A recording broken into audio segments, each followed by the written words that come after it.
Thank you so much for coming for fourth lecture in Python. So just to do a refreshment for what we did last time, okay, or four lectures. So last time basically we were talking about lists, right? Okay, tuples, dictionaries, right? And strings, right? Right? So to create a list has to be square. Dictionary is like that, and the string is like that, right? Alright. And you have learned about many. First of all, what are these? When you look up in Python, what are these? They are containers, and containers are objects. They are objects. So that means they are objects, classes instantiated from the main object in Python, which is object, right? All right. So that means that the list or this container or this object comes with many methods that you could call to do certain functions, right? So you could append to it, you could delete, you could remove, you could like you do to all of that. The only difference with lists, it's what? It's immutable, right? It's immutable. The rest are not immutable, right? Okay. I think you had a good enough homework that you work with lists and strings and dictionaries. I'm not sure if I gave you something for dictionaries. If not, you will have it this week. You'll do a little bit work with dictionaries and tuples. All right. Before that, in the previous lecture, we spoke about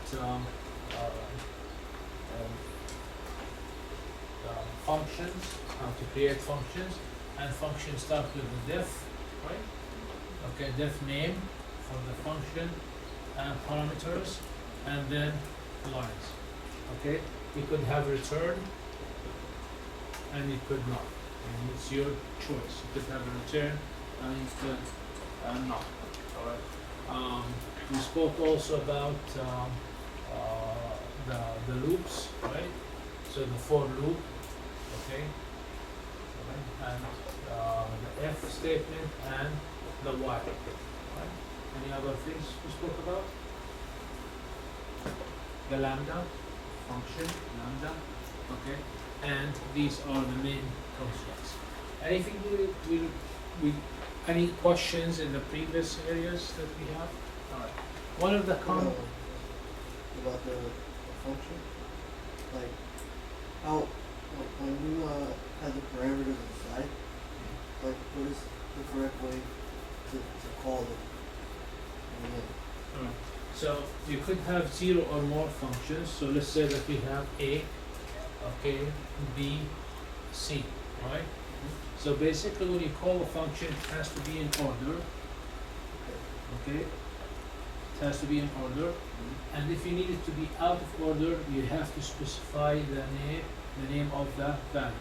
So for example, you could, in this one, for example, you could call it name, okay, 1, 2, 3.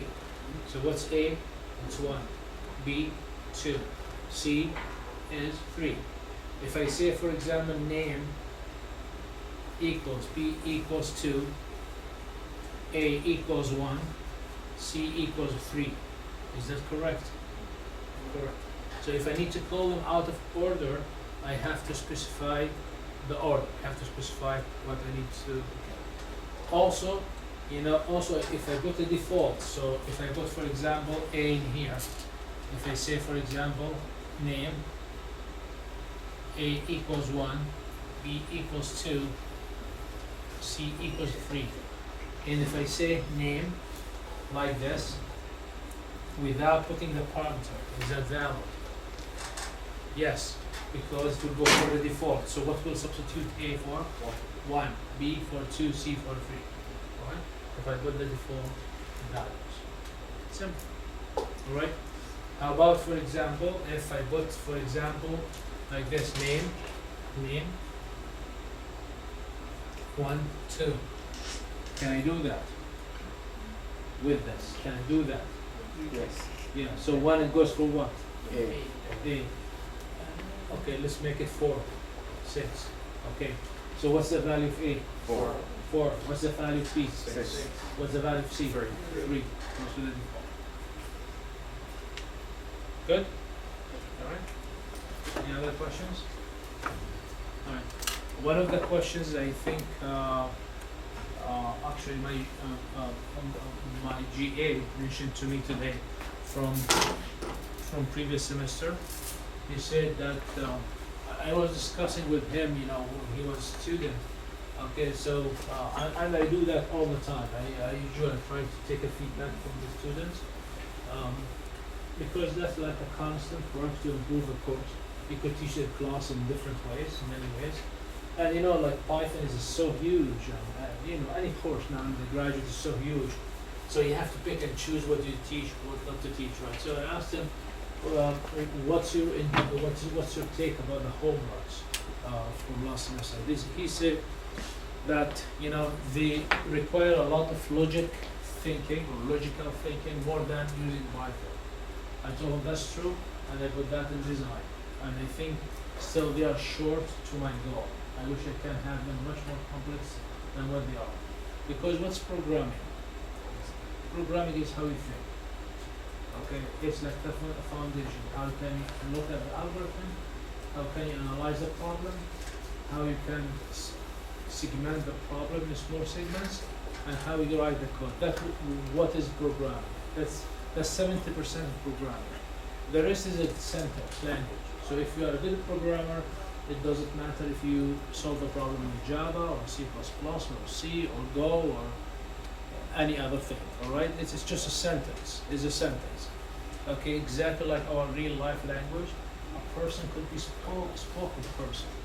So let's say some person came from his country in India, speaks Telugu, all right, and he's a spokesperson, or Hindi, or Chinese, whatever, okay, or whatever, Greek, or Arabic, or whatever, all right. If the person is a spokesperson, it is eloquent, he knows how to talk, how to express himself, all right, and he comes to this country and learns English or French.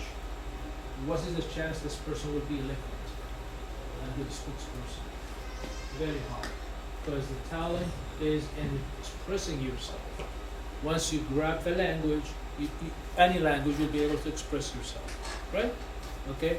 If the person is like, with his mother tongue language, not that spokesperson, not that eloquent, right? And he learns English, what's the chance that he will become eloquent, very supposed? Okay. Exactly the same here. Okay. Programming is about algorithms, about thinking of the problem, about trying to divide the problem in small problems, get a solution, verify your solution, write the code, verify your solution or your code, and present yourself. It's a talent that you have. So, no doubt that I always try to give like a problem that needs a lot of logical thinking. And I tell you, this is like, I feel I'm short in that. So, if it's up to me, if I can, I will make it much more complex problems that you need to solve. And then the language is a language. The language is a language, just you have to learn it. Okay, once you learn how to do the syntax, then you know how to do it. Okay? So that's regarding the, okay. Other student emailed me. He said that, I need more resources to learn about like Python programming and, I feel like still I need a lot and all of that, so can you send me resources? So I'm not sure if the person is here, you don't have to mention yourself. But I sent him a few links. I mean, I told him there's millions, maybe thousands of resources in the internet, and all great, all much better than me. Okay, because that's what they do. Okay, they sit in front of the computer, prepare the material. Okay, they have like fixed material, they don't care about the audience in front of them. Alright, so there's a lot of material, whether it's like written or spoken materials. You could pick any of them. In my opinion, these are useful, but not that much useful. Okay, writing a code by yourself. As I'm telling you, if you go the problems in the textbook or the problems I provide you in the PowerPoint, just before you look at the code, before you read the code, just look at the problem by yourself, okay? play with it for a second, or a minute, or an hour, try to write it, even if you did complete it after 1 hour, when you try to see how others did it, or how the author of the book did it, or it will make a big difference. Every line will make a sense for you. Why? Because you were failing to come to this point. Right? And there is no success feels that good or feels good like the success comes after fiasco, after big failure. Okay? So that's what you need to do. Okay? You need to write code. You have millions of sources. I'm telling you, again, if you keep switching, and that's other advice. Don't keep switching from one source to another. Just pick one, go through it. Go through it, and keep switching from one to another for the purpose of sequential learning is not useful. What is useful is to write the code. Find the problems, solve them. That's how you learn programming. There is no alternative way, in my opinion. You could read 1 million codes, it's not going to help you. I promise. I know what I'm talking about. It's about, I told you before, job interviews, there's a lot of jobs out there. The problem with the jobs now related to programming, they are what? They are not paper-based interviews. You could put whatever in your CV. It does not make any help to you. It does not do any favor to you. All right? They need to see your GitHub, and they need to first interview for 15 minutes to see your personality. You're not just you're an idiot, but not that big of idiot. Okay? All right. So programmers, usually, okay. And then after that, they call you for multiple interviews, and they'll ask you to write code. All right? And the codes they ask you is not deep into syntax more than the logic. All right. What is the most important course to get a job in programming, in your opinion? People visited Google with us, and Database. database, Not database, but data structure. data structure, data and file structure. Okay. Why? It's an algorithms. Okay. So that's a course that you have to master. That's a topic you have to master. All right. If you're applying for a job and all of that. Okay. So moving on. No questions. And I'm sorry I keep giving these advices. I feel sometimes advising the student is much more important than many things. So today we have two simple topics. It will not be a long lecture, hopefully, and we'll talk about the input-output. So as we have seen before, as we have agreed together, when we write a code, usually what you have the code. Okay, you have an engine in the middle, the engine, which does the process, right? Logic process, right? And then you have to display, okay, the data, and you have the source of the data, right? The source. So you have engine, you have to have data, right? To play with it, to process it, and you have to display it or save it somewhere, right? So the simplest program, which we don't do anymore, right, is like we have input from the keyboard, maybe. Okay, and we display that to the screen, right? And we play that with that a lot, right? All right. So for example, for the movies example you have, all right. So you, for example, you need to create a list of movies. So you could, create a list in here for the movies, list of the movies that has the name of the movie, the year was it created, for example, or issued, and the income from it, right? So you save it in a list, all right? So you get the data from the keyboard, you process whatever the data and you display it. The problem when you shut down this program, when you shut down this computer, what happens to your data? It's gone. Why? Because they saved in the RAM, right? Okay, that's not what we do in life, right? That's okay. This could be a simple application for a calculator, but not okay. So usually you would try to save the data somewhere more solid, okay, that you could retrieve. Like what? Like a file, right? File saved in your hard disk drive. So you could initially read the data from the file, okay, and you could display and you could also save it again to the file, any changes. So you created a new movie, you add a new movie to your data, okay? So if it's a new movie, maybe you get it from the keyboard, then you process it, then you save it to where? To the file. If you need to display the movies that you have, you're gonna read them from the file, whether the file is a text or CVS or like binary file, right? Let's say image files, right? So in here, okay, you're gonna play with the files. That's what we call it I/O, okay, input output, right? Right. So nowadays also files not that appealing, right? Because just a file, right? File. And nowadays the data is so big, so complex. Okay, so what we use, for example, instead of file, what we use? Database, right? Relational database. Relational database like SQL, MySQL, Oracle. Okay, these are relational database. So it's kind of like saving the data in a structured way that you could send the queries. So the engine, what the engine will do, okay, the engine will run some queries, okay, and the queries either will save it back to the database or display to the screen, right? It could be, for example, for a while moving it temporarily to a file, the data to a file, and playing with it and file save, depends on what your design, right? So that's a relational, we call it relational database. Now, with the advent and the data becoming like so huge, we don't even use a lot of relational database. Okay, relational database, what we call it? SQL, right? So now also SQL, okay? Big data, okay? So you get the data from the big data, you do whatever, you save it back, you display it, you could do whatever it is, okay?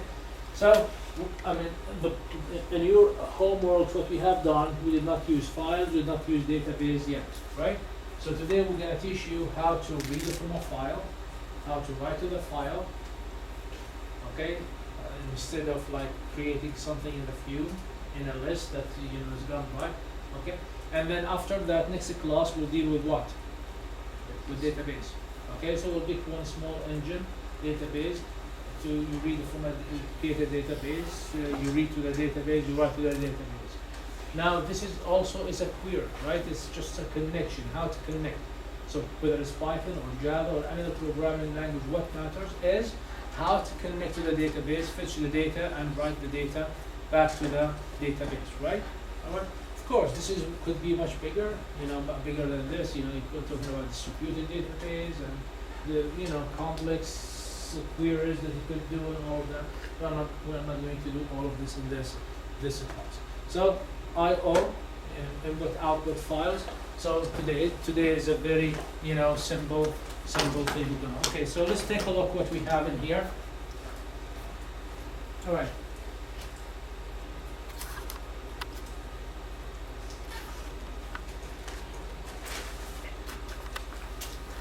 All right.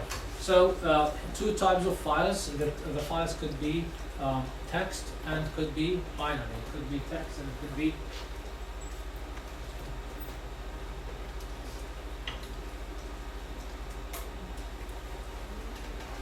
too much? Too much? Like this good? Let's go. Just tell me yes or no. This or this? No. This one? Yeah. Like this good. I noticed that the it's not focused, right? The projector is not focused. That's so. Anyway, what can we do? All right. So the data could be text and binary. So I mean, what's text? So text files, when you open them, you'll be able to read. Okay, it's like ASCII code characters.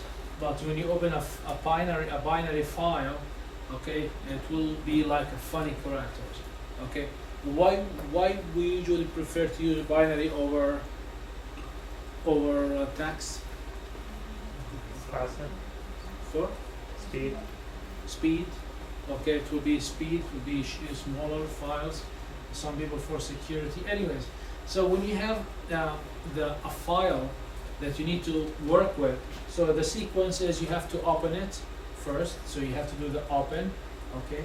After you open it, you have to write the data or read the data from the file, and then you close it. So many people forget that the last step is we have to close the file. You have to close the file, all right? And this becomes a bigger issue when you have multi-processing, when one file access from multiple processes or multiple programs. But anyways, so we have to open, read, write, and close. And we have to make sure that all the file close. All right. So when we're able to open a file, is a very simple. You have to give the file name, and the mode, how you are opening it, and what is the mode. So there is 4 modes. The read, you open it to read, you open it to write, you open it to append to it, and you open it as binary. So 4 modes in here, right? Actually, there's much more modes. What we mentioned here 4. Okay, man. Okay. The close method of a file also basically you have to say close. So the file, whatever the object of the file dot close, that will be closed. So in here again and again, file for us is an object. It starts like a file saved in your hard disk drive or in the shared drive somewhere. We have to convert it to what? To the object. We convert it to the object, and when we have objects comes with what? Methods, right? Methods. So open is a method, close is a method, read is a method, write is a method. Once you convert it to the object, that's it. It's exactly like what we did with lists, like we did with strings. It's like an object that you have to do. All right. All right. So how to open a file to write in write mode and close the file? Very simple. So you have a file in your hard disk drive. Let's say called test.txt, whatever. All right. So there is something called open. The name of the file and the mode, and you have to put it in double quote, right? Both in double quote. So open test.txt. What I'm doing with it right now, opening it for what? To write. All right. So I have to open it. I have to save it where? In object. What's the object in here? Out file. So from now on, I have to use this object. All right. So the object is out file. If I need to write to it a line or a word or whatever, so the object dot write, okay, test, okay, out file dot close, I close it, all right? So I take the file from my hard disk drive, I determine what mode, and I convert it to object. Then I could use all the methods available for that kind of object. Open, close, read, write, and all of that. They change a little bit depending on the file type, as we'll see in a second. Simple, right? Everything in Python is very simple, all right? So, we don't have to teach you we don't have to spend a lot of time teaching you the syntax, all right? We have to teach you or work with you on the logic, how to use this syntax for the logic. That's what we're trying with the homeworks. By the way, I will send you some solutions for the homeworks. Okay, so not for all of them. Sample solution for the homework you have. So you will take a look. Everybody submitted the first 2 or 3 assignments. Everybody? Okay, good. I'm very happy to hear that. All right. All right. So how to use with statements to open and close. So let's take a look in here. So, there's a lot of objects that we use with. So with is a key in a Python, okay?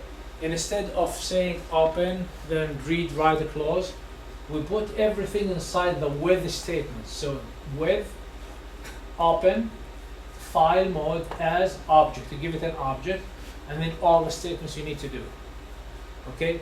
By the end of the statements, it will close the file automatically. You don't have to worry about closing it. Okay, so for example, in here, as you see in here, with, okay, open this file and write.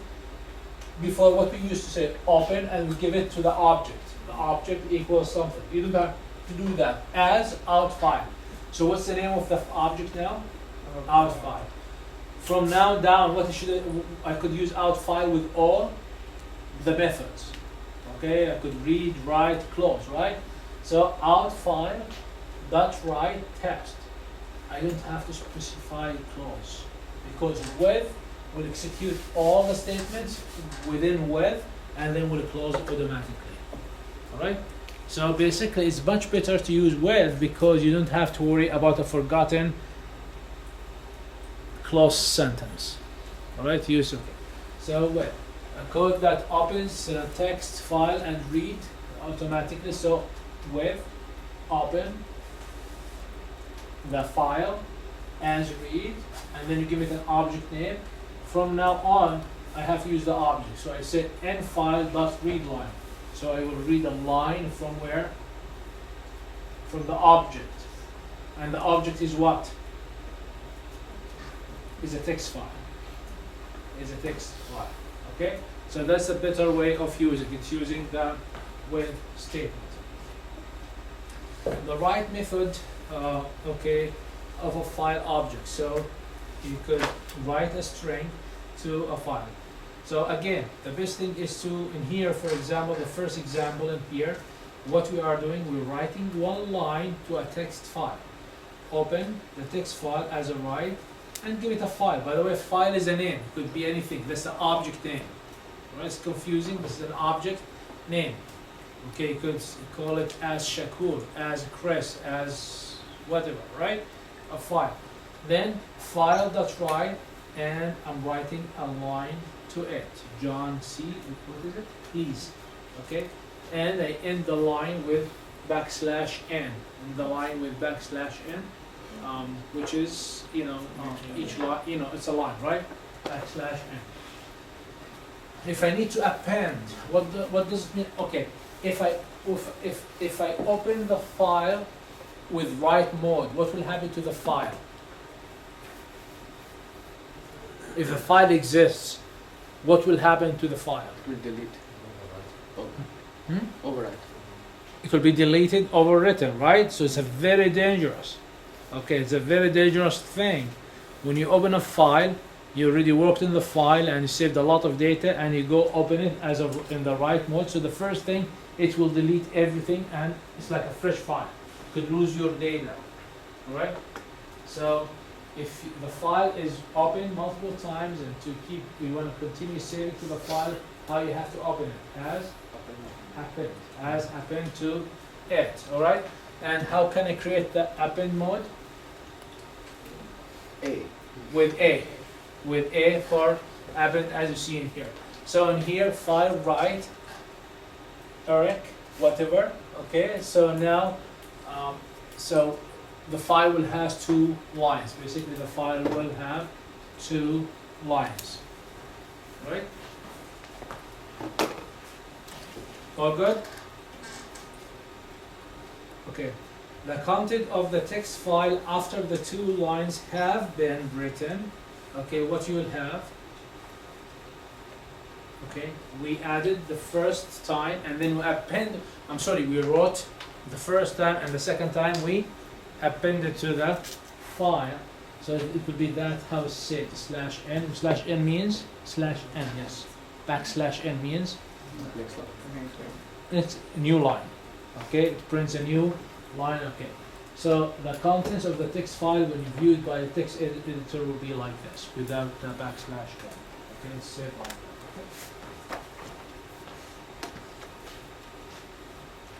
So basically, the top one saved where? In the object, right? And the bottom one saved where? In the real file, on the hard disk drive, the real file, right? So that's how it's saved in the object. If you open the object, you see it like that. If you open the file, you see it like that. Bottom line, the bottom line. Okay. All right. 3 methods of a file object. The 3 methods. The first one, read. Okay, they are different, by the way. Read. There is read lines with S and read line with no S. So they work differently. So, and these come with what? What are these? Methods. Come with what? Object of a file. Okay? What is an object of a file? Is a text file converted to object. You could use all of these methods on it. Alright? How you call this methods?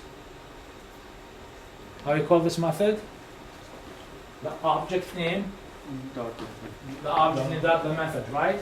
So whatever the objects, you know, the object, the name dot the method, right? Whatever the method, okay? And there is parameters inside.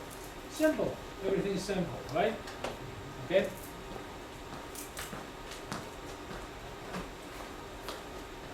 Alright, so how to use a loop to read each line of a file.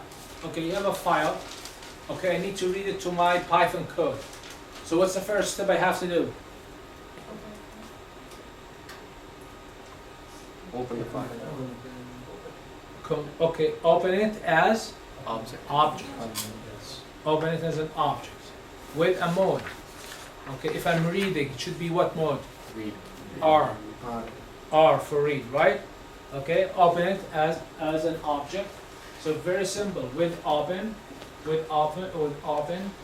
name of the file as, okay, and for line in a file, print the line. So it will read. I mean, when you loop through the file, by default, when you loop through the file, it's gonna read line by line. All right. So you know for how it works, right? For variable and for usually you have single and a group, right? Right? So for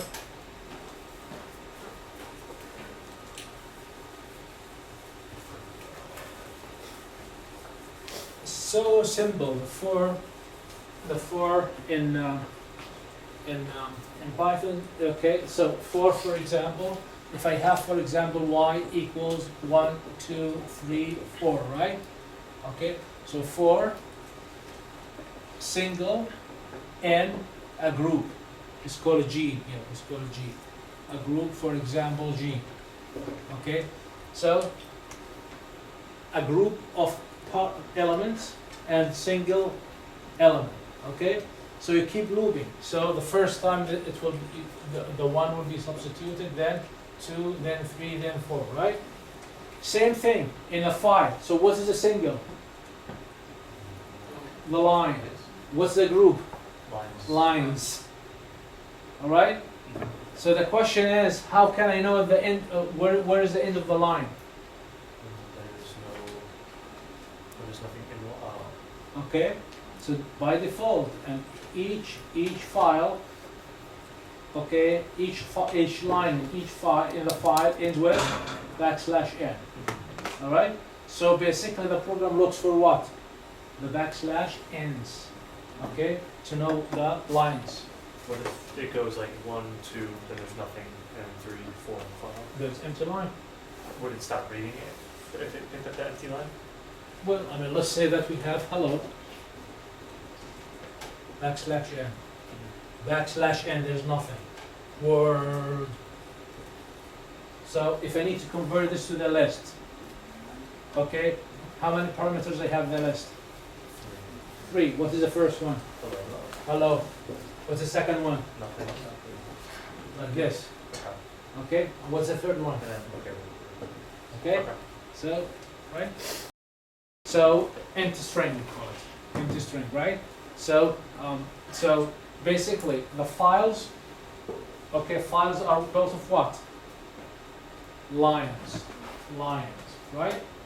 How can I know the first line from the second line from the third line? By the \n, the new line, right? It's inherited there, right? Each line is built of what? String. Words, maybe. Okay. What? No. There is in delimiters. What are the delimiters? So usually by default, what's the delimiter? Space loop. What's the delimiter? White space. This, okay. Delimiters are white space. Okay. So kind of we say it's built of words. right? You could change the delimiter, then for example, you make the delimiter is, for example, the letter D. So it will be, you understand what I'm saying, right? All right, so very simple. So we have form line in the file, print line. What is line? Singular or group? Single line. Okay, and what you are doing in here, I mean, this is tricky. Why I have, okay, by default for the print, okay,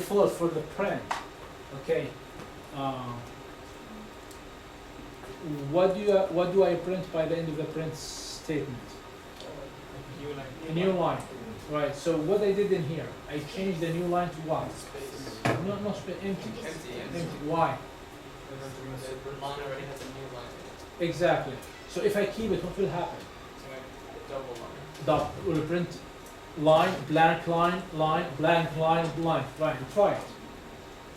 Actually, myself, when I was reading this code, and I always tell you there is no master in programming. Always you get like stuck with something. So I said, okay, why we have to put the end? Okay, okay end. Then when I tried it, it gave me the two lines. Then I figured it out. So I wrote the note there. Okay, so so something. When you get confused about something, why? I mean, programmers do things out of necessity. You don't know why they did it. Okay, they were programming. That's why I keep telling you, reading the code of others is not helpful unless you're really stuck. Then when you read it, it becomes like a medicine. Okay, it's like, you know, you have that. You go to Costco and you have like, you know, Advil. You know what's Advil? Aleve. So they give you like 1,000, like a bottle of 1,000, and there's a sale for $2, right? Okay, so you got like 2,000 of this Advil, and every night take one. Wow, it's free. It's Advil. So it's Advil. How it will help you? It'll burn your stomach. You don't need it. So it's exactly like reading a code. Okay, reading a code. That's like Advil. Okay, reading a code. How much you gonna learn? As much as you learn, as much you benefit from the Advil, the free Advil that you got. Okay, you got. And that's what you do. Seriously, I mean, instead of reading so many codes, and you think somebody tells me, oh, I have like 2 books. I went through all the codes, all the problems. Oh, good luck. I mean, this is another Advil. You know, trying another Advil. Okay, it's not. And it's good if it's Advil, because Advil. Well, it's not good. It could hurt your stomach. But if it's aspirin, if you're taking aspirin every day like that, you don't have blood. You know, you have water in there. So be careful. Okay. It's like you know. I'm exaggerating in my example. That's what it is. Write a code. Don't waste your time reading. Okay, don't waste your time reading. Just find a problem, learn why you're solving the problem. That's the bottom of it. That's the end of it. That's the only advice I can give you. Write codes. Spend. If you say 5 hours, I have 5 hours to study Python, you know what you do? Pick 3-5 problems, not from the homework. You have to do the homework. Do that. See how much you can learn. So that's what it is. Okay. So in here, so how to read the entire file as a string? So we'll open the name of the file. Okay. Save it in object. So file read. So what does read do in here? Saves the content. It reads the whole file as what? As string, and saves it where? In contents. If I do type contents, what's contents? What's the type of contents? String. This is string. Okay? Alright. Alright, so then after that, you know, I could print it. So in here, I'm printing what? String. Printing string. So in here what I did, I converted the whole file to an object. What is the object? String. Alright? Is it useful, not useful? That's up to you. Later we'll learn how to convert it to what? List. So list, right? So it depends on what you need. So you have to understand, read conversions. So the result, that's printed to the, it will print it like that for you. Alright, so how to read the entire file as a list. Here you go, as a list, okay? So with open, members text as a file, then I use, you know, I really don't like the setup in here. So I have the whiteboard here. That is there. It's a good exercise for me. I keep moving, but you know. So in here, what we have to use if you need to read it as a string, as a list. Read lines. Read lines. So we'll take each line and save it for you as one part of the string. Second line, a second part, and so on and so forth. If I use read, then it will convert it to what? String. So the previous slide we used what? Read. Here, read lines. So as you see in here, now if I do type members, what is members now? Object of a list. And then I could index it like members 0 of 0, members of 1, and so on and so forth. I could print it, right?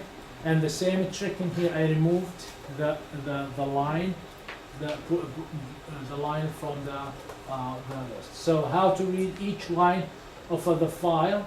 Okay, there's the third one, which is read line. So read line, okay, and so on and so forth. Okay, so we have read, which read a whole file as a string. All right, we have read lines. We read it as a list, and there is read. We read it line by line, but each line is a string also. All right, and there's a fourth way. What is the fourth way? The loop. All right, remember the loop? Okay, so there's 4 ways to read the data from the file. Let me refresh your memory. So in here,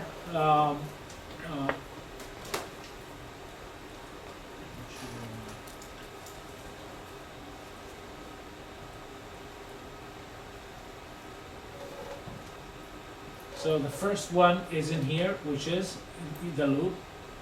In here with the read, right? And then 3 with the read lines, and 4 with the read, right?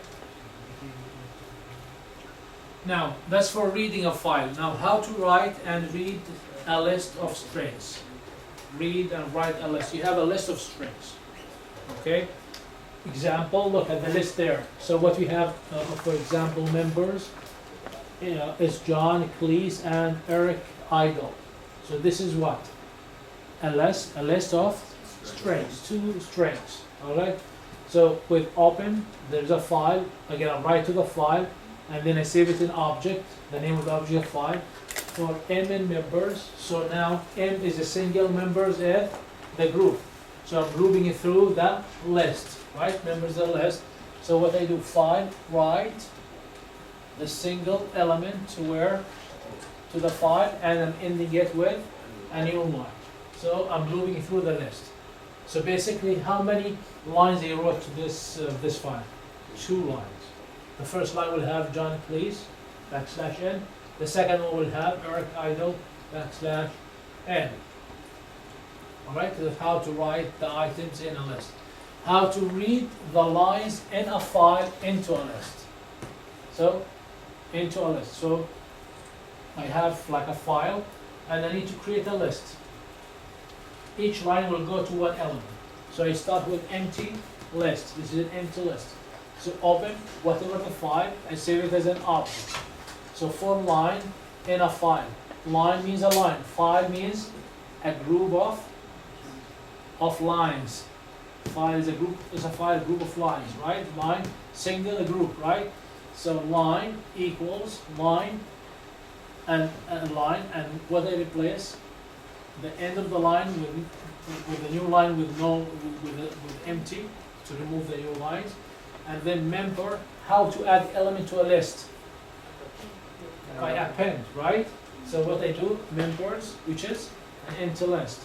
I need to add something to it. What I do, append, and what I'm adding in here, line. What is a line? String. Okay, which is a line from the object file, right?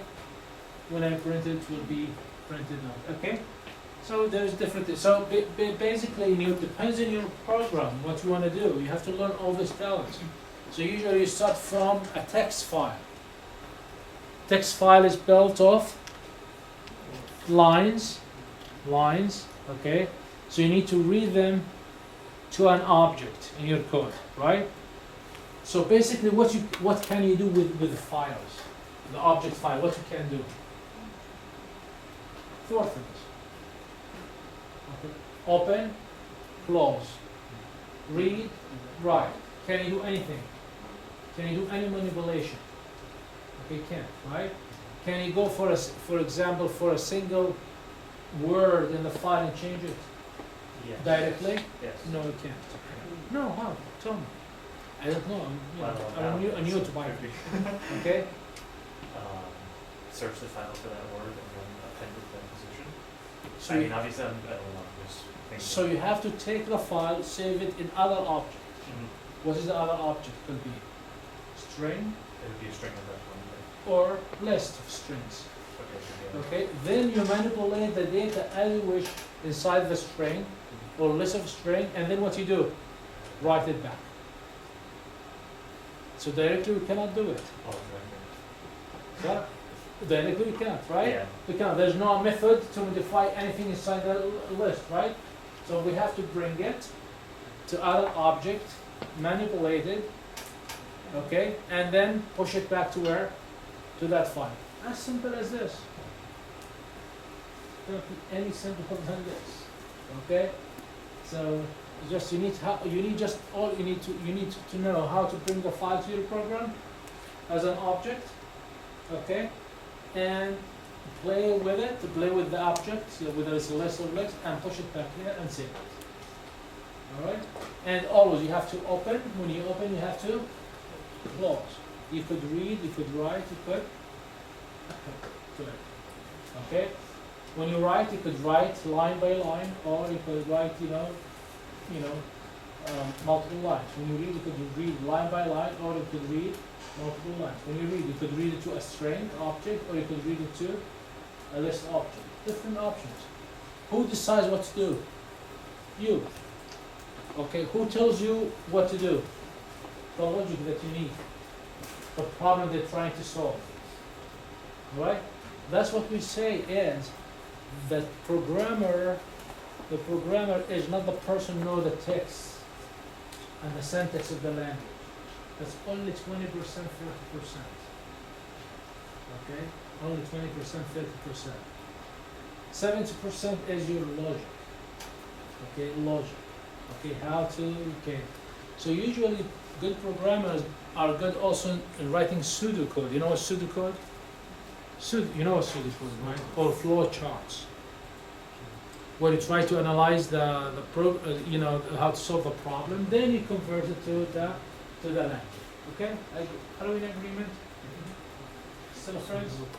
Okay. Alright. Alright. So, alright, how to write the items in the list to a file. So, this is a list of what? Integers, right? You agree? It's not text, right?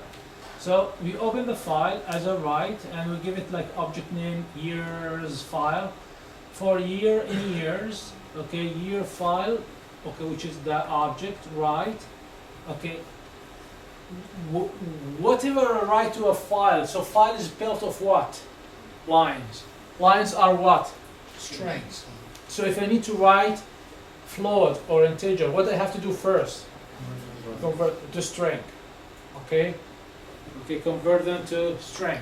So very simple. So string, the year, and then I write it to where? To where? To the file as a string. Simple, right? Okay, how to read items in a list from a file. Okay, whatever in the file, I need to read it, but I don't want to put it in a string. I need to put it where? In a list. in a list, right?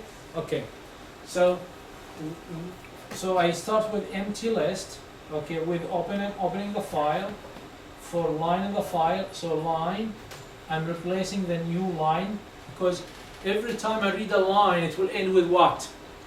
\n.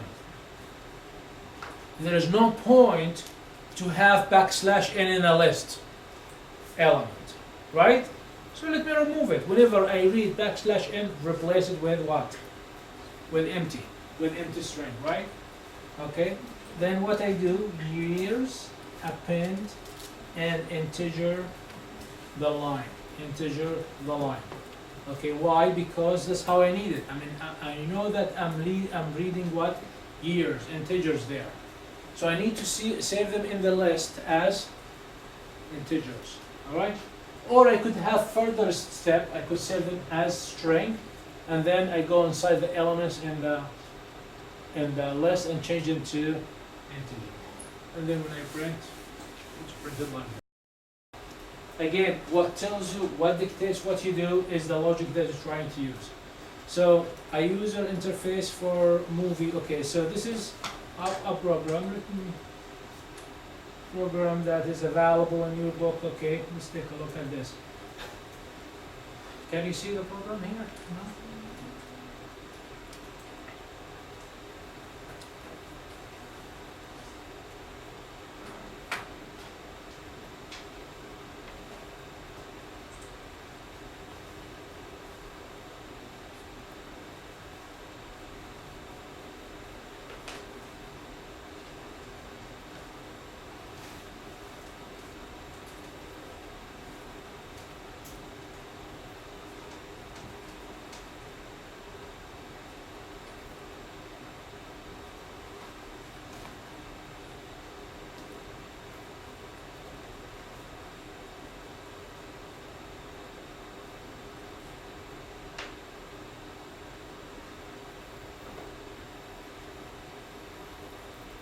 Alright, so let's take a look quickly at this program. Okay, so I have a file name. Okay, the file name is saved in the same directory, which is movies.txt. If it's like in different directory, I have to put the full path or the relative path, right? Full path starts with C:, 1, 2, \\, okay, or relative from where is the file if it's like in subdirectory. So you have to make sure you do that, right? So in here, okay, so there's how many functions we have. Okay, we have many functions. All right, let's take a look at the main. Okay, let me try to run it first to see what does it. All right, so in here, as you see in here, that's a program. Okay, if you type list all the movies, add a movie, del to delete a movie, exit to exit the program. So if I do list, okay, it will list how many movies I have. 2. All right. So where these movies are stored in a file. I'm reading them from a file. Okay. Okay. In the previous chapters, where they were stored, in a list. In the list. All right. So if I go ahead and add a movie to the program previously, okay, and I run it again, what will happen to the first movie I added? It's gone. Why? Because it's in the list. And I remember. Now where is it? In the file. Okay, in the file. We're reading it from the file, right? You agree? All right. So file name, which is movies.txt. Okay, and let's go take a look at the main program. Let me make it like that. Okay, main program. So the first thing I'm gonna call is display the menu. The function called display the menu. And the display menu, let's take a look at it. Where is it? Display menu is a very simple print statements. Print the movie list, print like an empty line, then a print command menu, then a print lists, list all movies, add the movie, delete the movie, exit the print. So a very simple display, it just print sentence. So this is the first function will be called from the main. Then what I'm doing now, I'm creating, what is movies? A list. Okay, read movies. Where I'm reading the movies from? from a file, and converting the movies to what? To a list. Converting the movies to a list. Let's take a look at the read movies. Here, it's here. Okay? So basically what I'm doing, read movies, I start the movies empty list. I'm gonna populate it from where?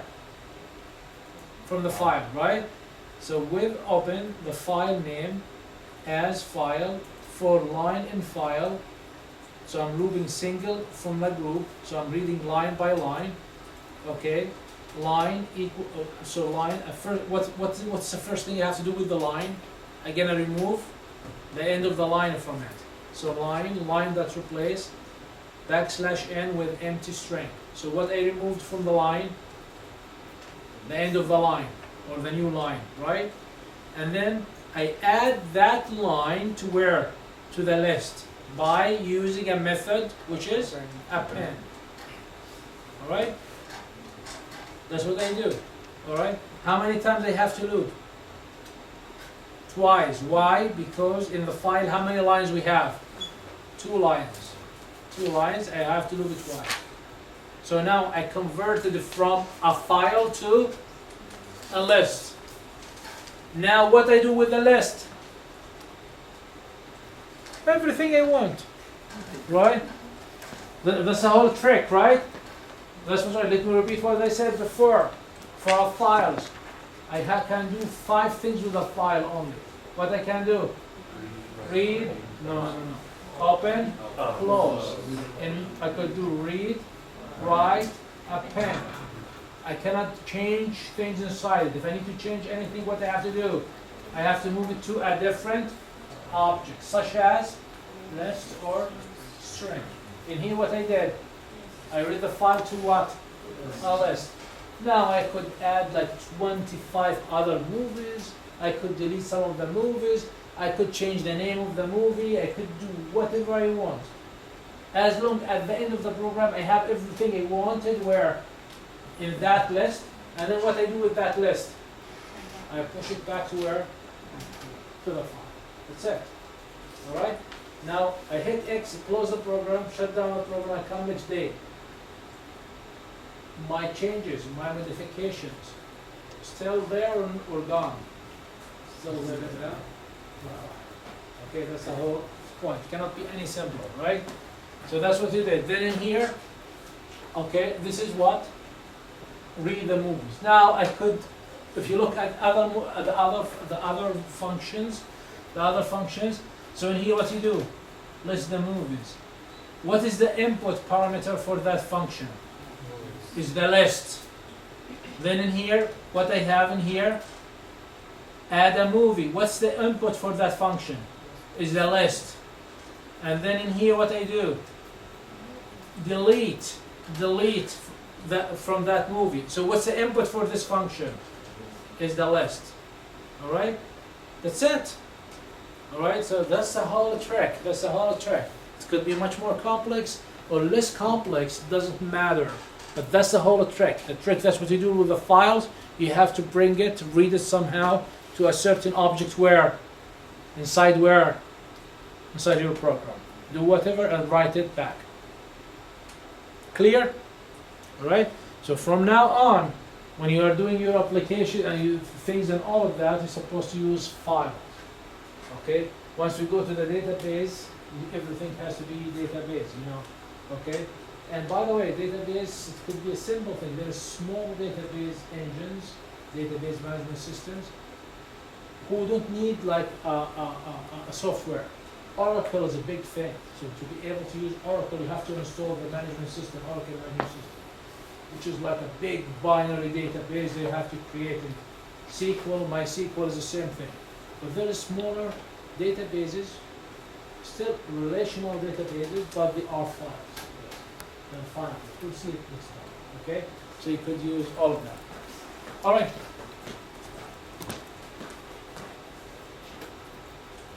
So moving on.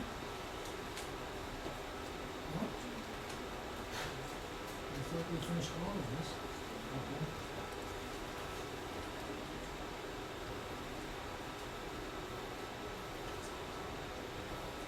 Alright, so this is the program we just saw, I didn't have to go over that, okay. Now, the writer function of the CSV. Okay, more than text, nowadays what we use, especially in data science, what we use? Comma separated values. Comma separated values. It's like Excel sheet. Excel sheet is kind of comma separated files, right? Alright, so that's what we use it more than text and more than binary. So basically, you know, in the comma separated fields, what you have, columns and rows, columns and rows. Okay, so the columns separated by what? Comma by default. That's why we call it CS. But it could be tabbed, it could be anything, right? And then you have rows which separated with a new line. Make sense? Okay. So basically, CSV is used for kind of tabular data. Data that you could put where? On a table. Data that you could save on the table. Clear? Okay. So we have the writer rows method of the CSV writer object. Okay, where you could write the rows, right? So let's take a look at an example in here, two-dimensional list with 3 rows and 2 columns. So when you look at the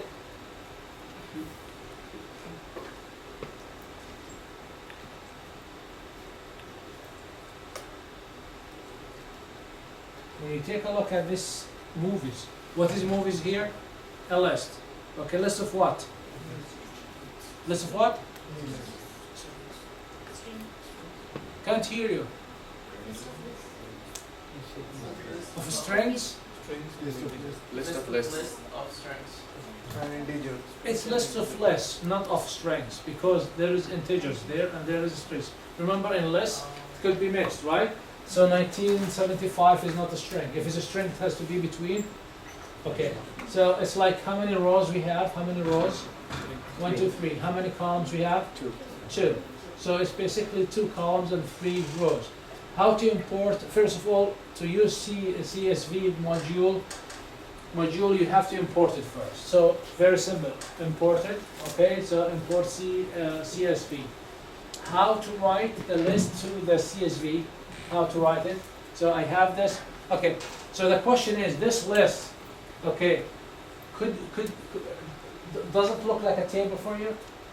Yeah. Looks like a table, right? Right? All right. So if you need to save it to a file, to push it to a file, which is better option, a text file or CSV file? CSV. Because it looks like a table, right? Simple, right? Okay. In the previous examples, what we have? Lines of text. So that's better to push it to where? To a text file. Or you could push it to CSV file that has one column. Alright. So and here how you do it? Very simple. With open, and usually we give the extension CSV. Any file, by the way, .csv, you could open it with Excel, right? Okay. Right. Okay. And the new line, okay, I'm gonna replace any new line with, okay, with comma as file. Okay, CSV writer, not writer, there's R there, and to the file, okay? So, the file, which is the object, yes, I'll create the writer object, and then writer that write rows the movies. So we'll take the movies, the list, and we'll write it to the object, okay, as what?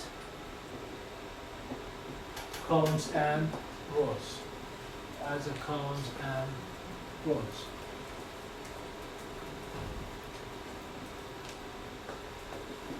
Okay? Alright, the reader, so when you deal with the CSV, we don't have write, read. I mean, in text file, what we had? We had write, and we had read lines, and read line, 4. And here we have reader and writer, okay? So the reader function of the CSV is the reader. So for example, in here, from that file, I would like to read it to where? To a reader object, CSV reader file. And for row in the reader, I could print for example in here, row 0, row 0 plus the row 1 for the year produced. So I did some formatting in here. I put the parentheses that appeared in the output in here, okay? So you could play with that. Some optional arguments that can be used to change the CSV, okay? Like quote minimal, for example, you could change the delimiter. So in here, for example, okay, the delimiter usually by default is like a comma. You could change it to a tab, to be saved as a tab, okay? In reading and in writing. So this is the same example we programmed, but now data is saved where? In CSV. You could take a look at it. I'm not going to go over it. All right? Okay. So now, we learned about text files, CSV files, and now we're going to talk about binary files. Okay. In binary files, we do pickle, we do dump and load. Okay, and we have to pickle. We call it pickle. Okay. So if you are trying to write an image or read an image is what? Binary file. You're not going to read it as a text, right? It's a binary file, right? Can you write a text file to a binary file? Yes, you could, right? So you could save your data as a text. So two methods for the pickle module. So basically, when we use CSV, what first thing we had to do? Import a library. What's the name of the library? CSV. Dealing with a binary, what is the first thing you have to do? Import the pickle library. Import the pickle library. So again, we have this list. Right? Same thing. If I need to save it to a pickle file or to a binary file, I have to import the pickle. Import pickle, and now everything pickle dot. The library pickle dot, right? So I open the file, okay, and look in here. We said WP. What's the mode? WP means write as a binary. Okay, you get a binary, and to write. So what's the pickle? The name of the library. What is dump? It's like write. In a binary, we say dump. Okay, read is what we use. So pickle.dump to write, pickle.load to read. Okay, to read. Simple. Okay, it's simple. Okay, it's not complex at all. So in here, what we use to read is load. Okay, load, and you could load the data, and the same program, but this time is saved to where? Saved to where? Binary file. All right, let's take a break, and we'll talk about a very, very important topic, which is how to handle exceptions.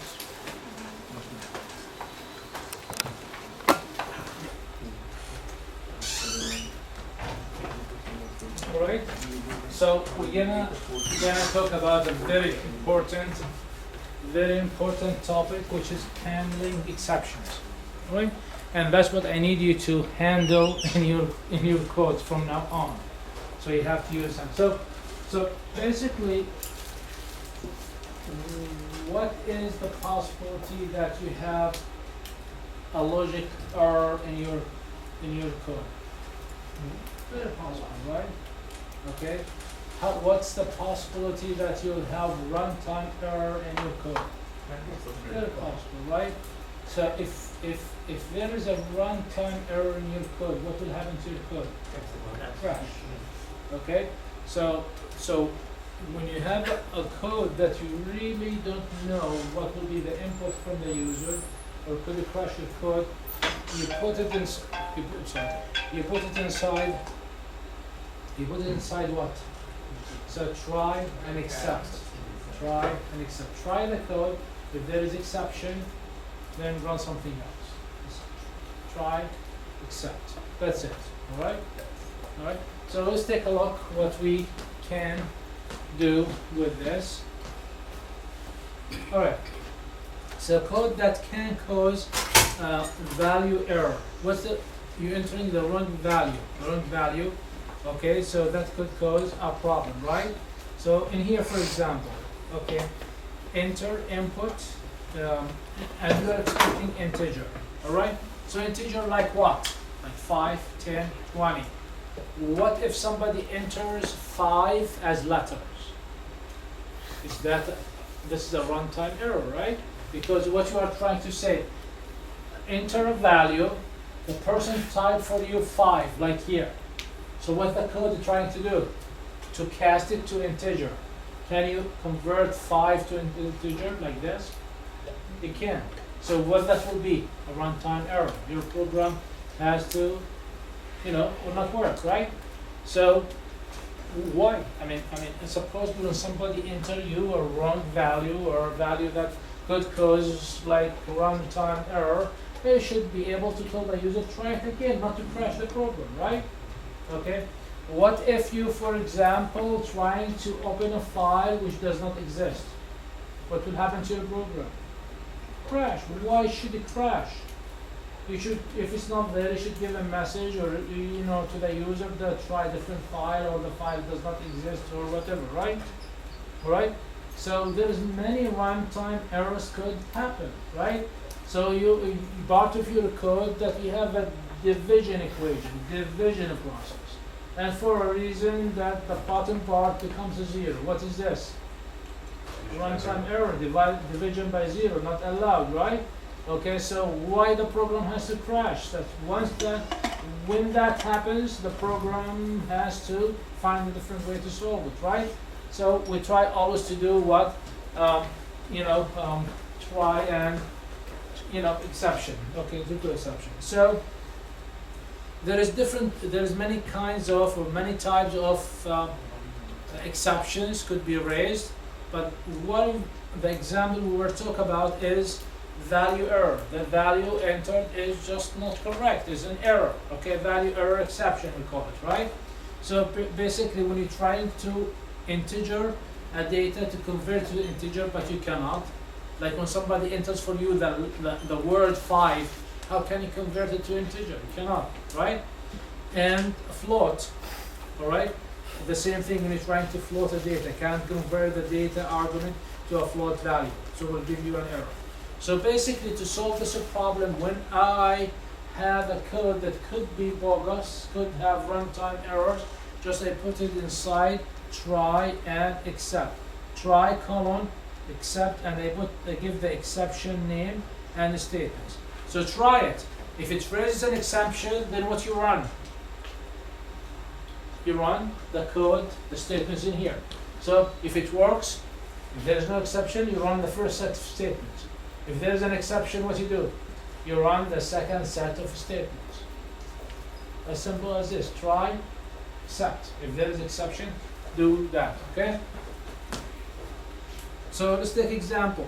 Okay, take a look at this example. Try, colon. Try, colon. That's it. Try, colon. So number and read the data from the keyboard and convert it to the integer. All right. If somebody enters for you 5, word 5 or word 10, it will not be able. That will give you what? Exception. So whatever lines after that line will not be executed, okay, it's gonna go where? To accept value error. Because if somebody enters 5 for you, it will give you a value error, right? Then it will not be able to not execute the first set of statements. It's gonna go to where? To the second set of statements. And what does it say? Print, you entered an invalid integer, please try again.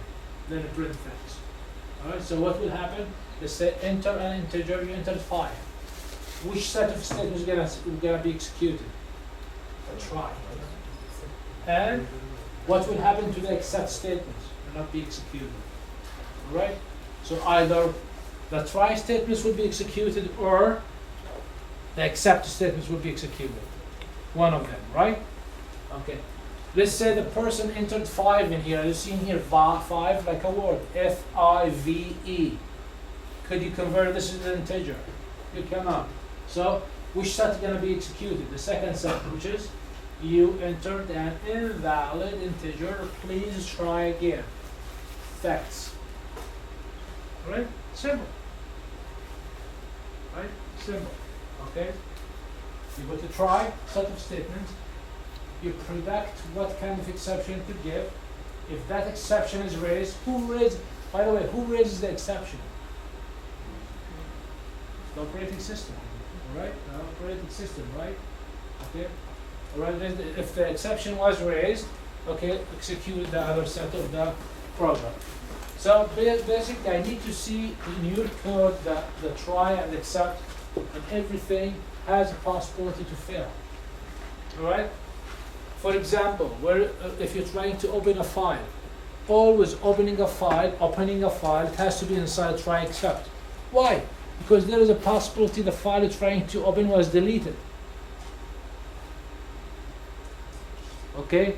Or the file is opened by another program, so when you try to access the operating system will not allow you, because usually when you open a file, the operating system locks that file, locks the open file. Locks means that not allow it open by other programs, right? So there is an error to access the data or that file. Alright, so the opening a file is always has to be inside try except statement, right? And many other things. I mean, we'll see a list of the errors could happen there, right?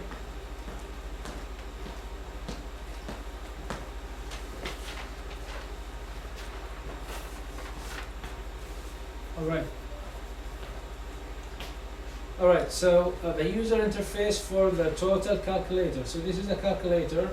The calculator, basically, what does it calculate? Okay, it's for example integer. Okay, integer here. Enter an integer number. Integer. Print. Print. You enter the valid integer if you enter the integer, or okay.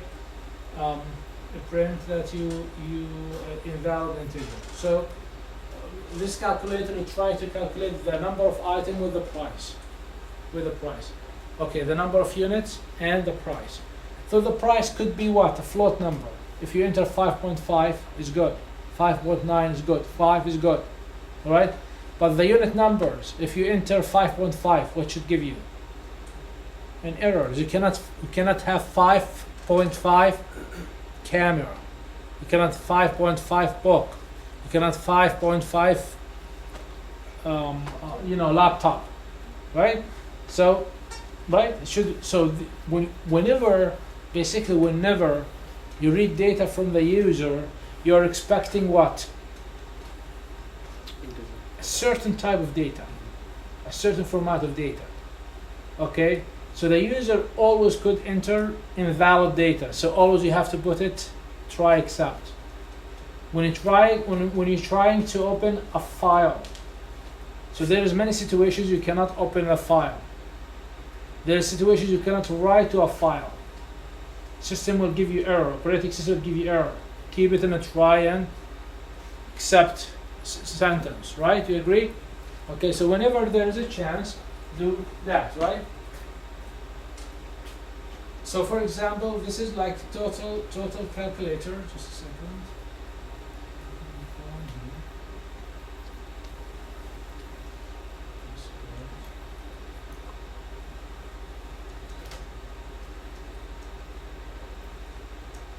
Let's play with it. Let's just play with it. Okay. So let's get swim here.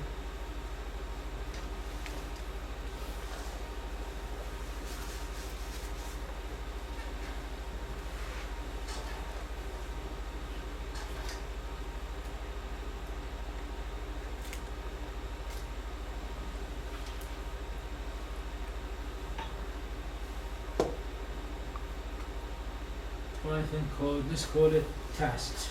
No problem, test. Oh, let's say new file is called task 2. But put me here and this run it. Okay. So okay, enter price. So the price could be, for example, 3.99. No problem. Enter quantity. If I enter, I need 4.5 invalid integer.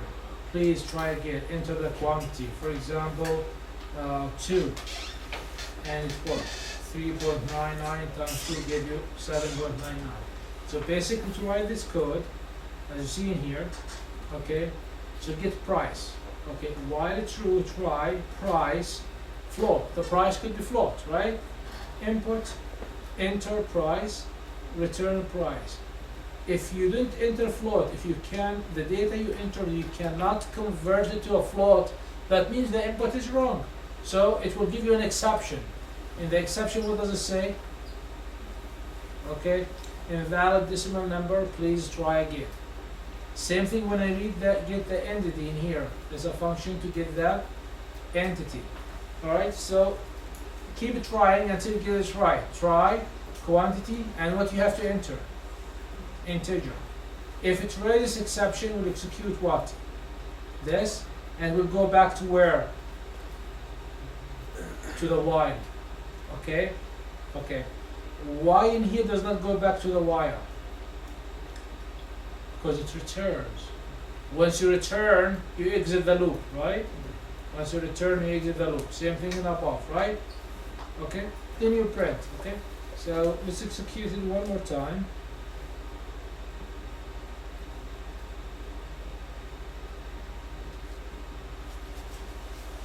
So enter the price. The price is 5.3. Worked? No, does not work. It cannot convert. So what did it do? It raised an exception. So I have to enter 3.5, for example, and that quantity, if I enter, for example, quantity, for example, 3.9. There is nothing called a quantity 3.9. I have to enter 4, for example, and then give you the result. All right. So we have to take care of the exceptions in our codes as much as we can, whenever we can, and all right. So built-in exceptions. By the way, there's many built-in exceptions. So that means errors could happen, could halt your program. Okay, you have to protect them and call them when it happens. And you'll learn also you could create your own exception. You could create your own exception. Okay, in your code. So the built-in exceptions, all of them derived from the base exception. This is a keyboard interrupt. Okay, so exception. You have path repeat error. You have arithmetic error. What example for arithmetic error? Floating point error, overflow error. All right, like when you divide, for example, big number and overflow. Okay, zero division error. So these are 3 examples for arithmetic errors. So in your code, if you are expecting like a division by 0 could happen. Okay, so you could predict division by 0 exception, or you could do the parent. You do the parent. Could be arithmetic, or you put the exception as a whole parent. Which one we used also? Let me go through them. End of file error. A reading of the file. I'm requesting to read, but I am the end of the file. Okay.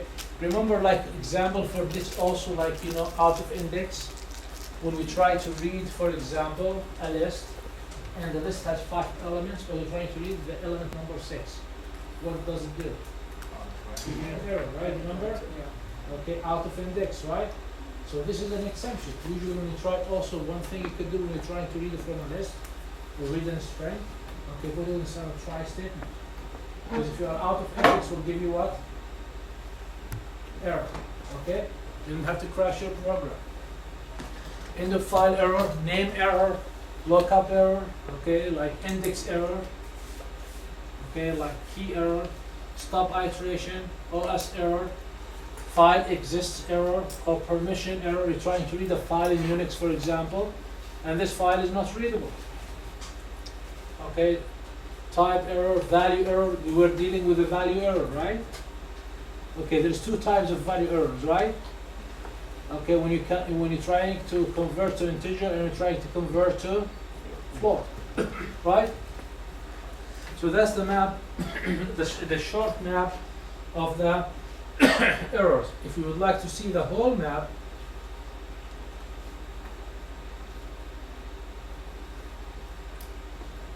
so in here it starts with a base exception, okay?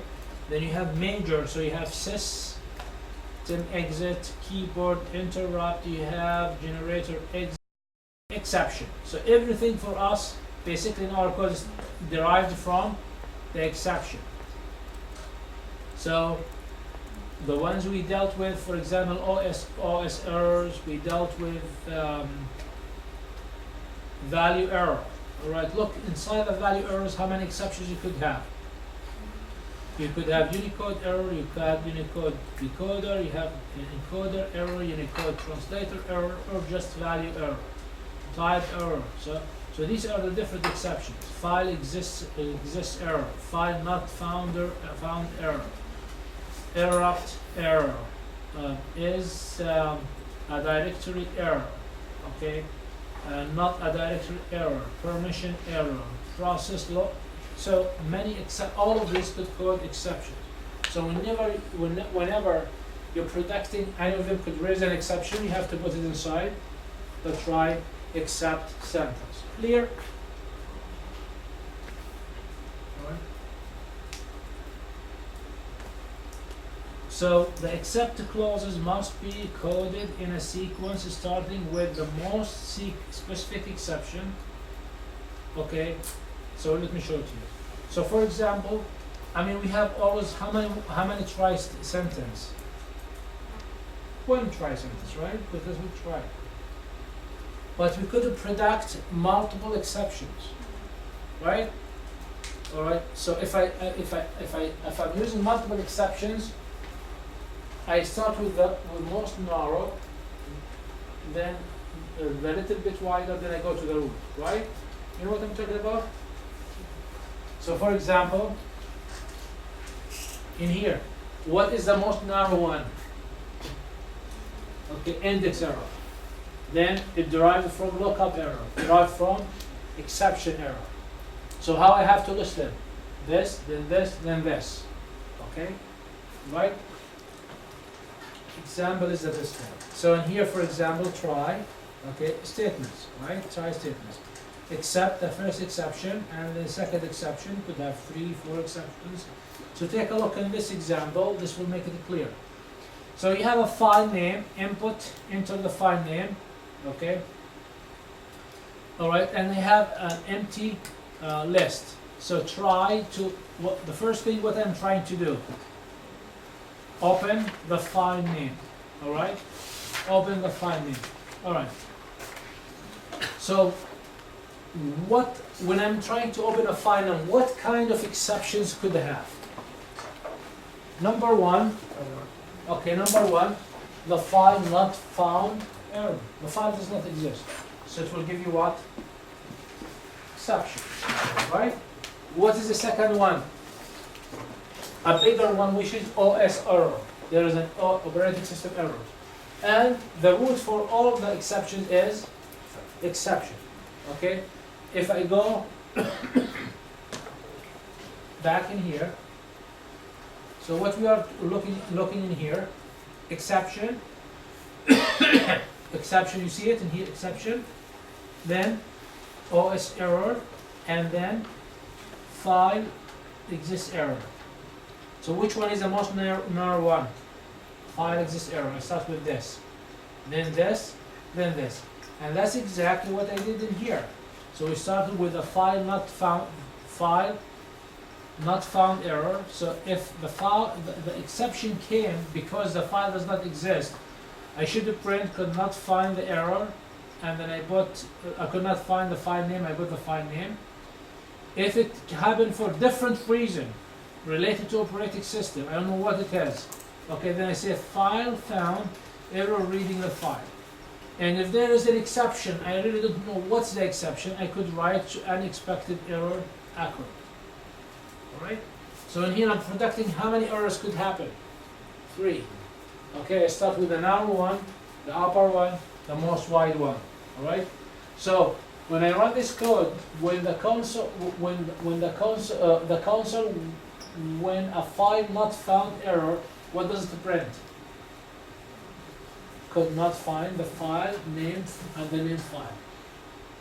If the error because there is OS error, I don't know what is it, then it prints the second message.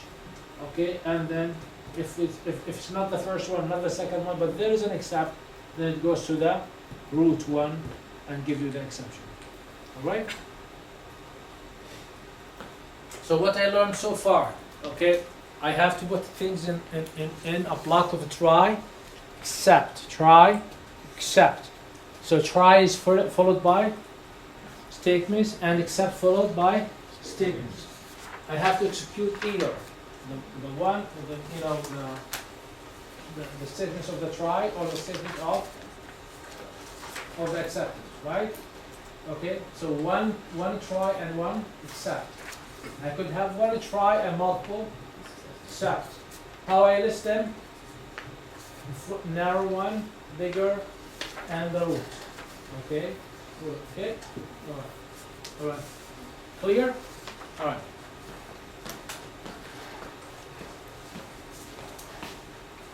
All right. So built-in type function, we learned about it.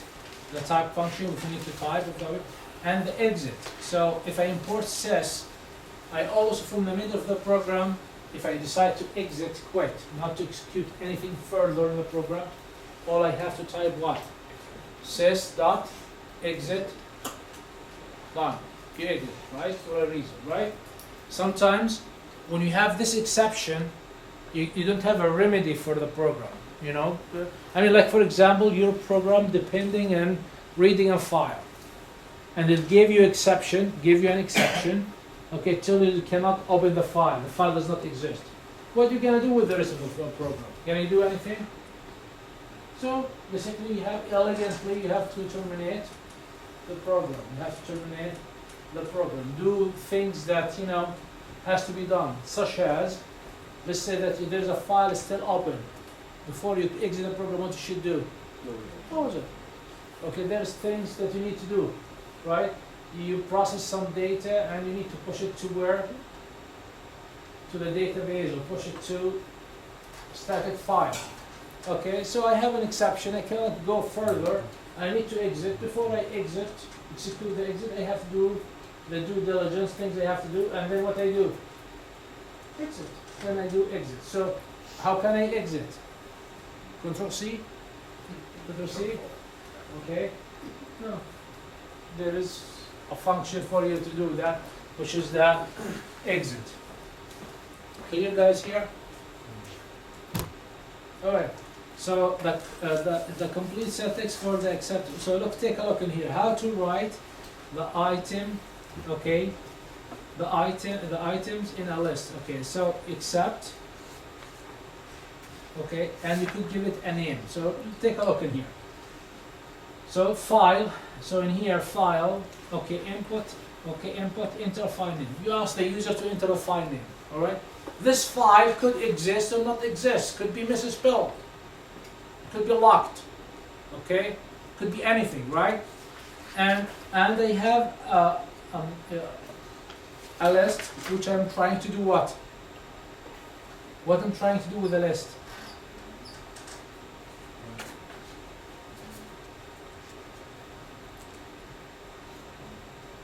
Append into the list. Take the file within the list, right? Okay. So try open the file name. Okay, in here.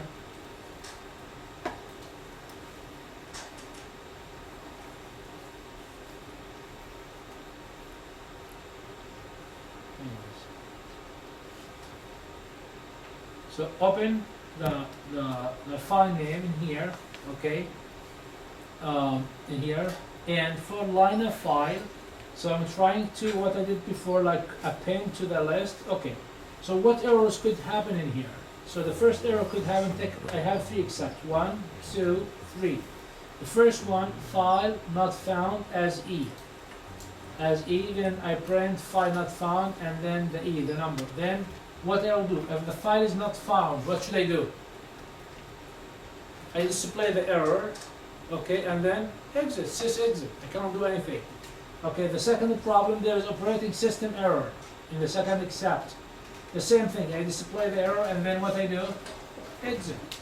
Then another exit. So that's basically how you do it, okay? Alright, so this is an example of code. Right, this example, you could take a look at it. Alright, so what we have learned so far, that we have try, except, or we learned also, the first thing we learned, try, except. Number 2, try, multiple exceptions. Number 3, try, multiple exception, but as, we give it a name, right?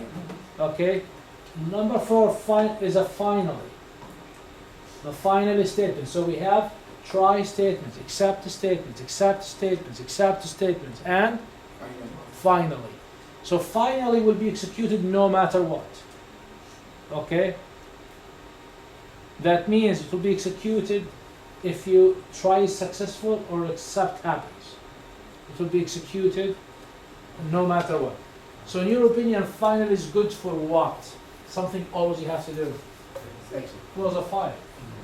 If you open the file, okay, just if you want to make sure in any case that the file is closed, the one you're trying to open or open, you put it where? In the file. Okay? Finally, it will be executed under any case, the finally statement. Okay? So take a look, a function that uses a with statement to clean up resources. So read movie, okay, try with open file, you're opening a file, and then this is the list, you're trying to read the file to there, and then you append it to the list, return movies, alright? Except, if there is except, you print something, right? Okay, the best thing is to do it is like, you know, in here you open the file, alright, okay, and you do the exception, and finally what you do, file close, okay? But notice in here we did not use with. I mean, when you do with, you don't have to use finally. Why? Because with by default it closes the file, right? But if you don't use the with, use finally. Or put in finally anything that you would like to happen regardless if you are successful or not successful. Okay? Alright? So basically the final format is try, except, except, except, except, one or more, okay? It has to be one or more, not 0 or more. Except, try, except, and finally. Try, except, finally. Okay?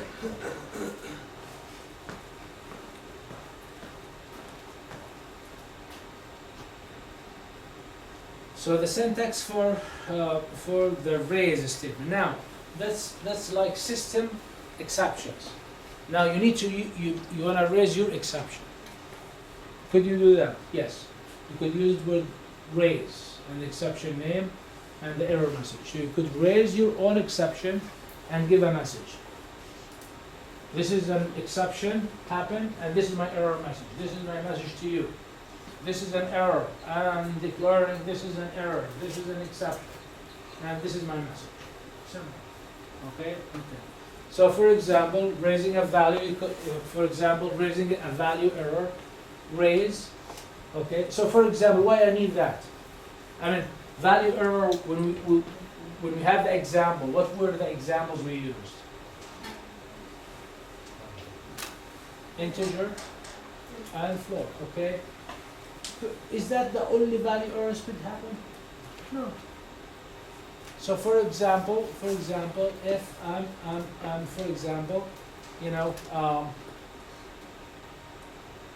right, I need to, for somebody, part of my code, for example, is to enter the age of a student in the high school. Okay, so definitely if somebody enters 5, that's a value error. It's a value error for my logic. It's a value error for my logic, right? Or enters, for example, the age -5. Is -5 an integer? Yes. So that's a different error. So if I could write my code and create my own value errors according to what? To the logic I'm using, right? Okay, so that's okay. So I could raise an except. So if somebody enters an age -5, raise an error, raise an exception. Clear?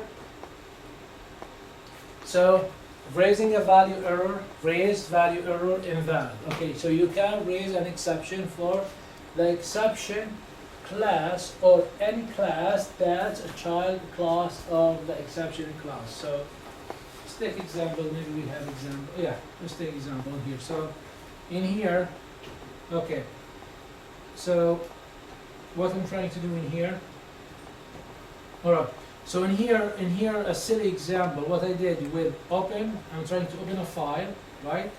And I said raise OS error, and this is the message in here. And this is just for testing. I raised an error for testing. That's only for testing, right? For testing, right? So when I raise an error there, will this be executed? Movies, no. Will this be executed? No. Once I have the raised error, where we jump? To here. So here just for playing, we raised an error, right? I mean, the better example, like the one example I mentioned to you. Okay, there is a range, for example, for the age, and somebody enters the age out of the range. I raise an error. Okay, so that's the raise an error, and you could use it very nicely in your in your code.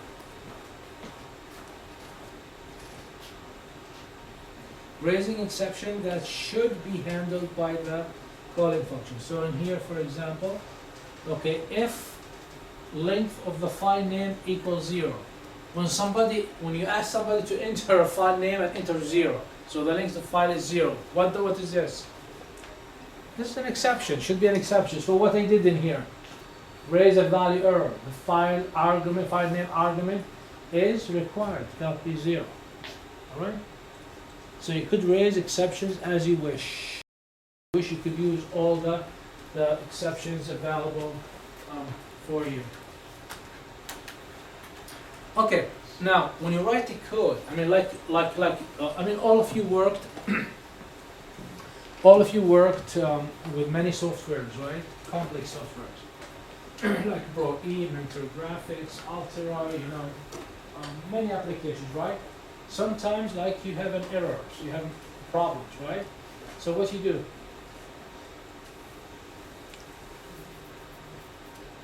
You call your mom, right? Yes. Right? You call your tech support. I mean, presuming your mom worked for the tech support with that company, right? Right? So you call the tech support, right? So the tech support, what do they do? There is a log files, right? Log files, all right? Who writes to these log files?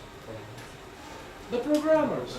So the programmers, when there is errors, there are problems in the code, exceptions, whether they're information or debug or different things, what do you do with these errors? Record it where in the log files. And that's what you guys need to do in your own code. Alright? When you write your application, and you sell it to your mom again, okay? So if she has a problem with it, she calls you, you tell her, okay, send me the log files, let me see, you know where's the problem, right? And that's very easy. Your code always, when you have exceptions, you have problems, you have to save it, because you need to know where's the problem, right? So very simple, okay? So for example, in here, except, when you have exception, the first thing what you did, log exception, log underscore exception E, it will log in the file. And then brings it. So handling an exception by writing its error message to a log file. The function calls a function named log exception. Log exception, here. Okay? To record the error message, then it raises the exception, that exception again, so it can be handled by the calling function. Okay? So basically, when you need to do that, just call it and do the raise. It will be saved in the, okay? And now there is different types of logs, right? So how it works, okay, so logging how? Two. So the software developer adds logging calls to their code to indicate that certain events have occurred. Logging provides a set of convenience functions that you could use. So you could use debug, info, warning, error, critical. Okay, there's more details. I kept the link for you. Take a look. It's not in your textbook, by the way. So you could take a look and you could implement it in your code. Okay, example in here, a simple logging example. Okay, so first of all, when you need to use logging in your code, you have to import the library, which is logging. Just import the library. So logging warning, logging.warning. Now in here, now remember that when you look at the log file, there is different kinds of errors, right? There is like critical, there is warning, there is some information. It's not an error, it's information. So you have to use that. So if you need to give a warning, watch out. Okay, if you need to give just information, and that's called information, right? Okay, for example, if there is a calculation, and the calculation is supposedly usually to be between 60 and 79. Okay, but the result is like 82. So you might give information. It's not a mistake. Okay, it's okay. Let's say that let's say that program that checks the vital, the protein levels, thing level, and all of that, right? Okay, so when the number is not right, it does not mean it's an error, but it means like maybe you need to put information, right? So I'm talking about error block in here. I'm talking about the error. There's an error at elect information, something okay. So you could raise an information, it will be saved in that file, okay? So when you look at it, we'll see warning, for example, warning, root, watch out. Okay, watch out. Okay? And so on and so forth. In here, logging to a file, of course, logging to a file, very simple. So import logging, logging basic, config. You have to put the file name, where is the file, where you're gonna save the logging. And the level, logging.debug. So is it debug, is it something else, okay? And then, logging debug, this message should go to the log file. Logging info, so should this. Logging warning, and this too. So when it goes to the file, it will tell you what? This is a debug message. This is info message. This is warning message. Maybe there is fatal. Okay? So basically like real programming development, right? And like, developing the software. So things many of you don't care about, I mean, when they program or don't pay attention to. For number one is the comments, how to make your code is like, like a story, okay, a story from the beginning to the end. You give it to anybody, you give it to yourself in the morning, you can read it. Not to anybody. In the morning when you write it, you need to be able to read it. So this is very important, and it comes by a habit, okay? If your habit that, whenever you write a variable, you describe it. If you write like a variable, you give it a proper name, you write a function, give it a proper function name that describes the function of the function, that becomes a habit of your life. If you don't, it's very hard, to go to and review and do it, because it's the least important thing for you.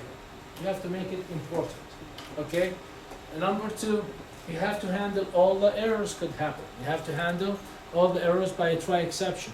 So yes, it's acceptable that you write a code that has logic problem that you could fix, but it looks awful when you have a crash.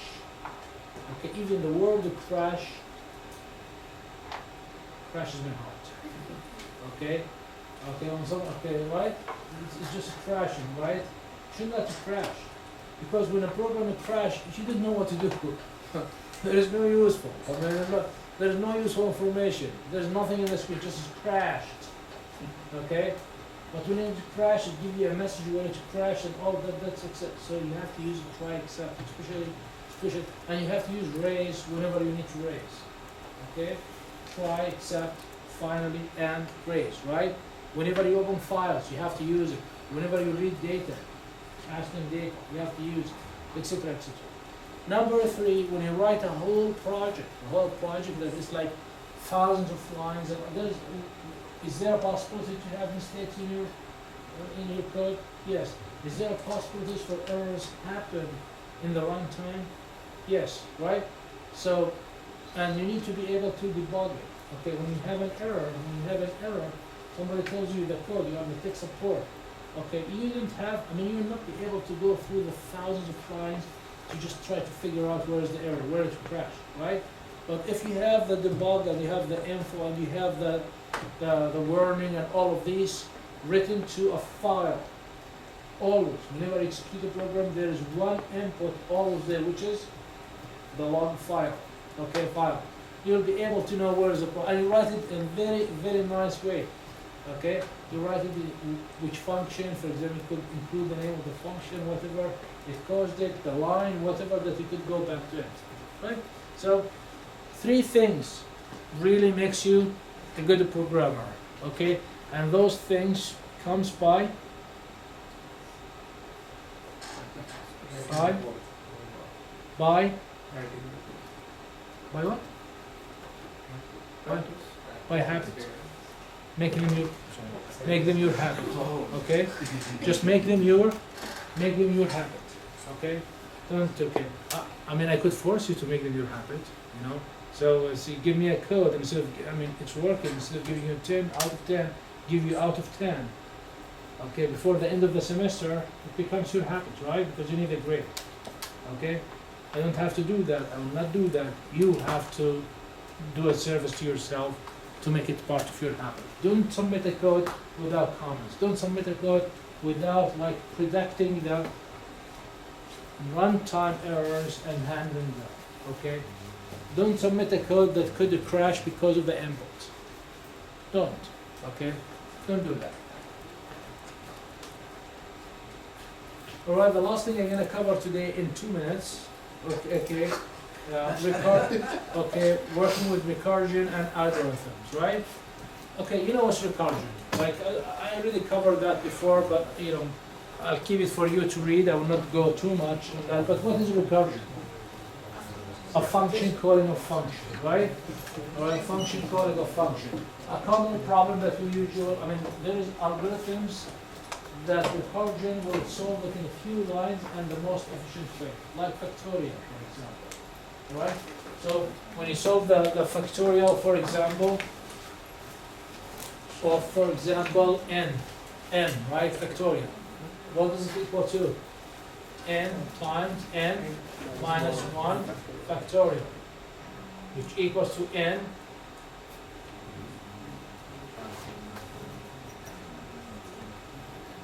okay? So what is the function in here? The function is calculating the factorial for a number, right? Okay. What is the terminating? 1 factorial, right? Okay, 1 factorial. So that's what it is. A function calling of itself and it has a terminating point. When the terminating point comes, you'll do it. That's it. So when you could classify your problem as like a recursion for one function and there's a terminating point, you could write a recursion function. Okay? So for example in here, def display messages, while true print, press print whatever, and Control C to stop. So in here, this is like what happens in here. Okay, you're gonna keep loop until Control C to stop the, okay. So this is like you know, kind of recursion, and that's a problem, and we'll keep adding to the stack. So the stack, after you interrupt the interactive, okay, it will have one the function.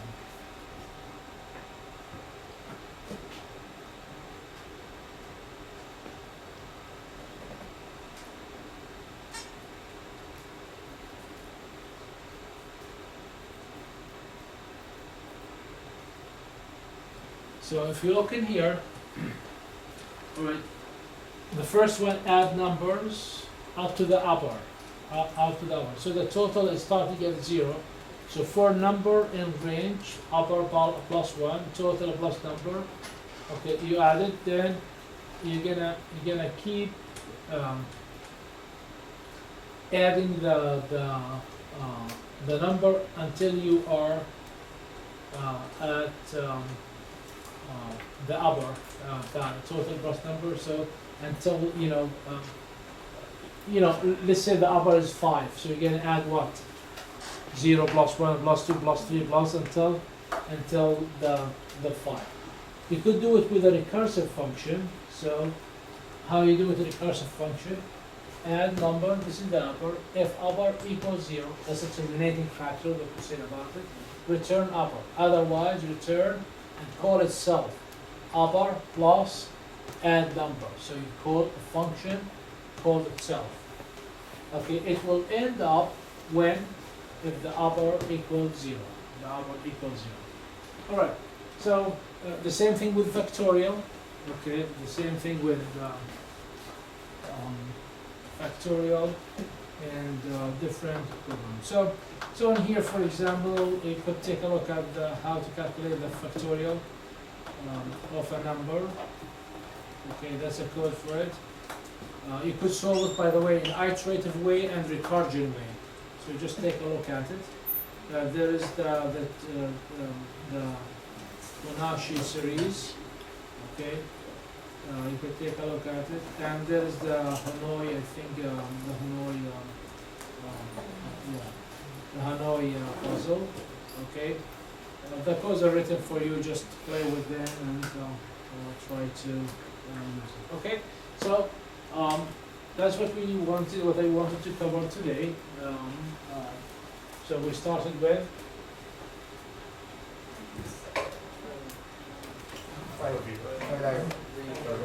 Oh, open files.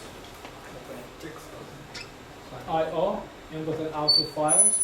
Okay, and we said the files. Just to recap, just to refresh your memory, we have 3 types of files: text, CSV, and binary. Okay, so for text, all right, we have to open, close, and then we could read, write, and append, right? Okay, the method for write is write. The methods for read, read line, read. Finished, right? Then we spoke about the CSV. Okay, we have first to import the library CSV, and to write, there is a method called writer, and to read, reader, right?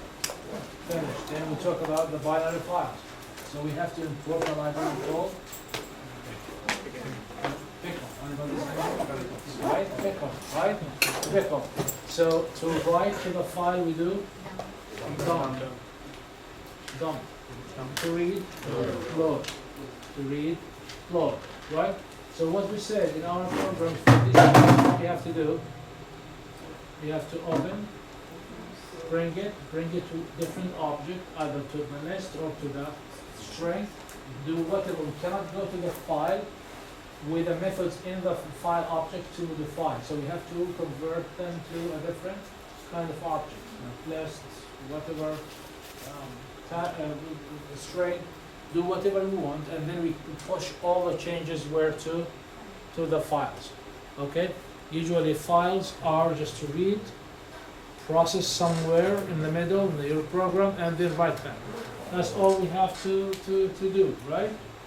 Then the second part of the course or the class we spoke about exception.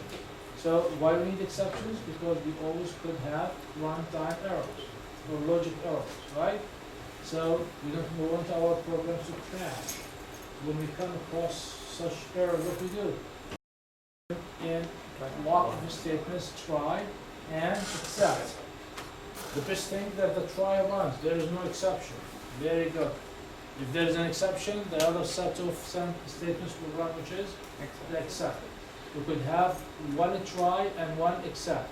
Or we could have one try and multiple excepts. And we could have one try, one except, and final. Or we could have one try, multiple excepts, and final. Okay? Final is an option. Is optional.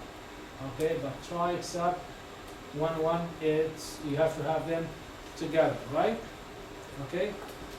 Alright, so if I have multiple excepts, okay, I have to include which one first? The most narrow one. Remember that excepts inherited from where? A major object called except. Except, there are sub-exceptions, and each sub-exception could have multiple sub-exceptions. So we start with a narrow one on top until we go to the major one, right? Okay, these are the exceptions, and okay, what is a good example for exception? Whenever I'm trying to read the data from the customer, from the user, because usually I'm looking for a certain type of data, but I cannot, predict what the user. So always try to keep it in a try, except, block. Whenever you try to open a file, because the file could be deleted, could be not existing, could be read only, could be whatever, right? You have to, it's good. And then also you could raise your exception. You could raise your exception whenever you need to do that. Then after that we spoke about raising the exception and logging the errors. Okay, either to screen, that could be displayed in the screen, the errors, or it could be to a file. So you have to import a library called logging. Alright, you have to, I gave you a link, there is much more details, you could take a look at it. So it will log the data for you, and so it could be logged to the screen, it could be logged to where? To a file that you could display later, right? Alright, just we forgot to mention about the files that we open. Still I have 3.5 minutes. Okay, the files we open that, we open in a mode. There's a mode. The mode could be write, read, and append. For a binary it should be B, R, W, B, R, B, A, B for binary, for the binary. Lastly, but not least, we start talking about function recursion. What is function recursion? A file, or I'm sorry, a function calls itself. Okay, so usually if we need to have a distinction, we could say iterative functions and recursive functions. Iterative and recursive. So some applications on two conditions, when the function calls itself and there's a terminating call. Because if the function keeps calling itself forever, what will happen? It will crash, right? So you have to have a termination point when it will quit calling itself, right? All right, so that's the thing. Any questions? All right, thank you so much.